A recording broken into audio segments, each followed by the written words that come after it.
Hello, beautiful, amazing individuals out there.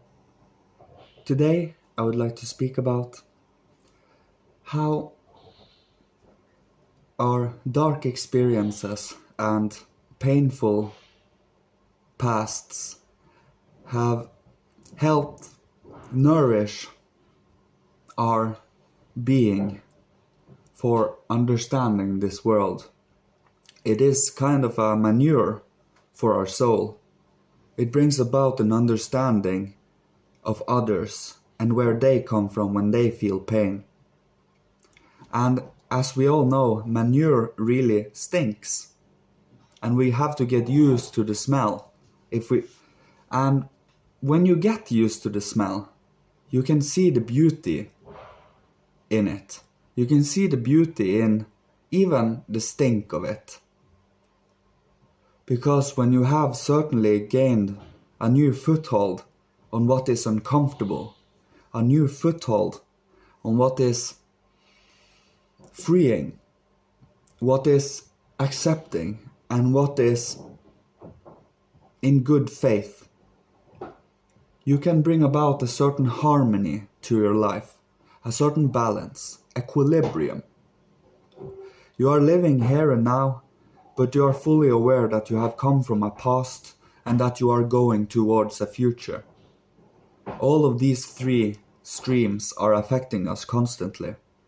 And by breathing and relaxing and coming to this moment, coming to here, to now, you can become aware of your painful past through memories and observe them as you would necessarily do based on the situation. If you need to learn from it, if you need to strengthen something, there is always a purpose in taking forth a memory.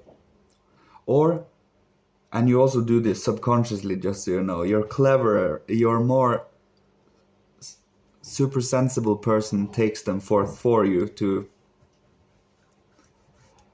overview, for example. By rebuking and running away from, it will still operate in its sphere affecting us by itself.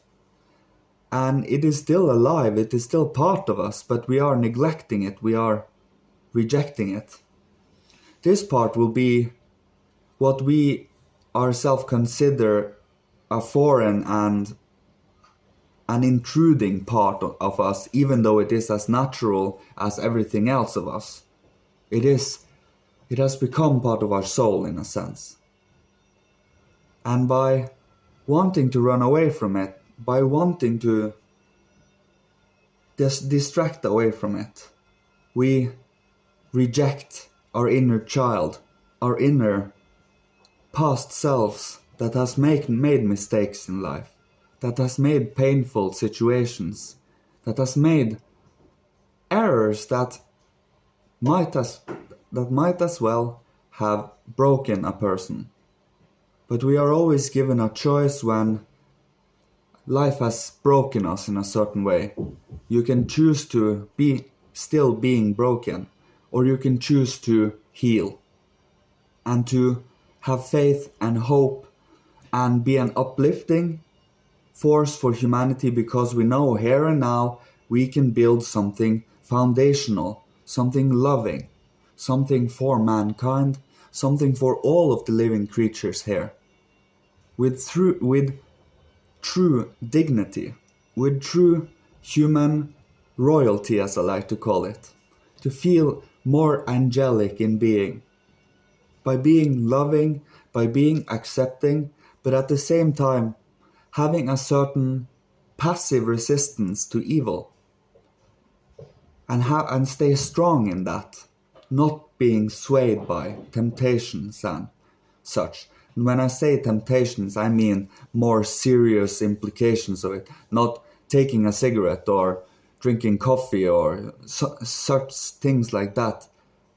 They are things we can take care of one by one over time or over lifetimes. These things are not what truly brings about epic changes in history. It is what is deeds in the most dark sense, or in the most holy and good of sense is what affects all of us. Not those small in the middle. Those small in the middle is small hindrances to be overcome. And just like a flower needs the weather and needs the different hindrances for itself to grow, it is always having a certain to grow, to form, to build a shape, two different streams coming together to build one equilibrium. And that is with all life and all of this cosmos and solar system. And it is so sublime and beautiful. We just have to, we should. As I say, freedom is important. We can never force anyone.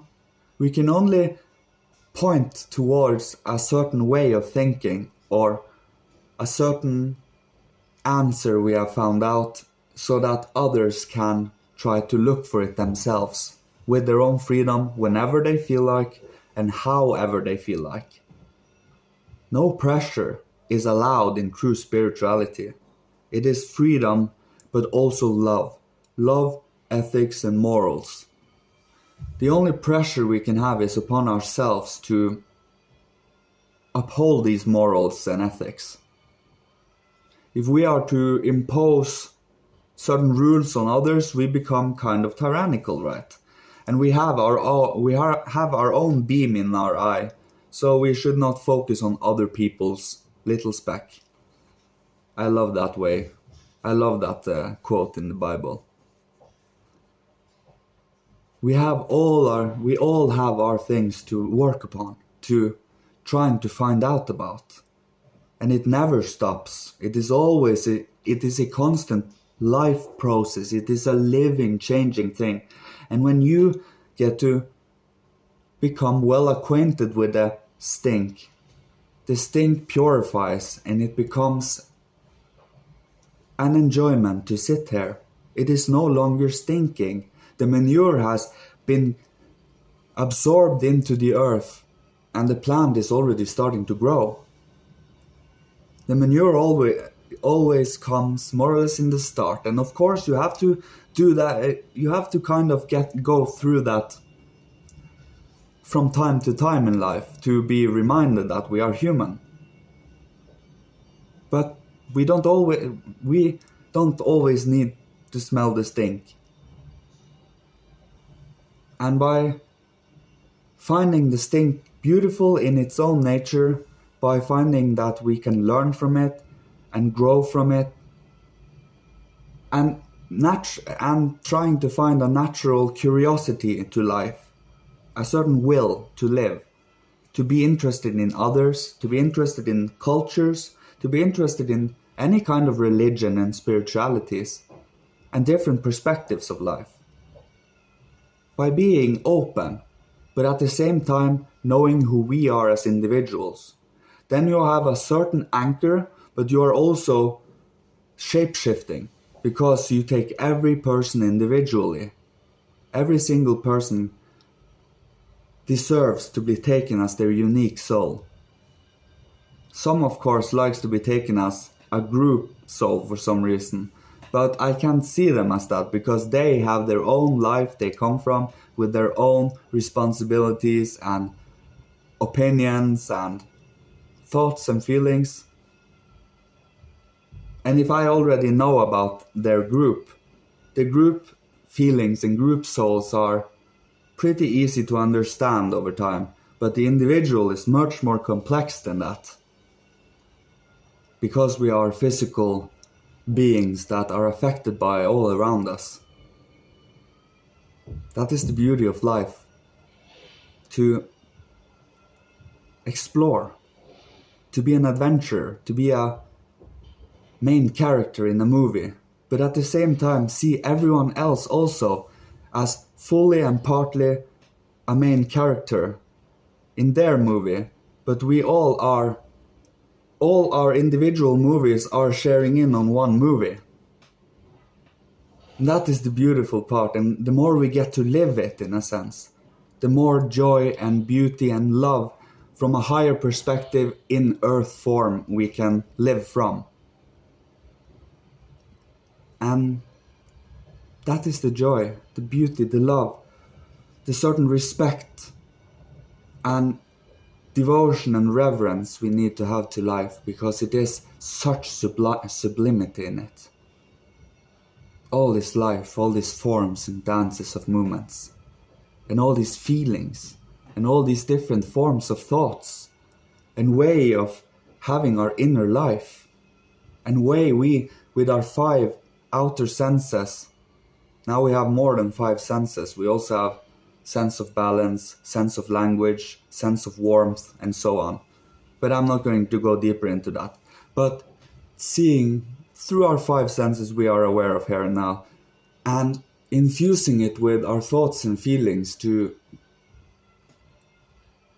paint a picture, a living spirit in it, inside it, infusing it with life. And we need to do it actively, because you are never given it. It can't come naturally anymore.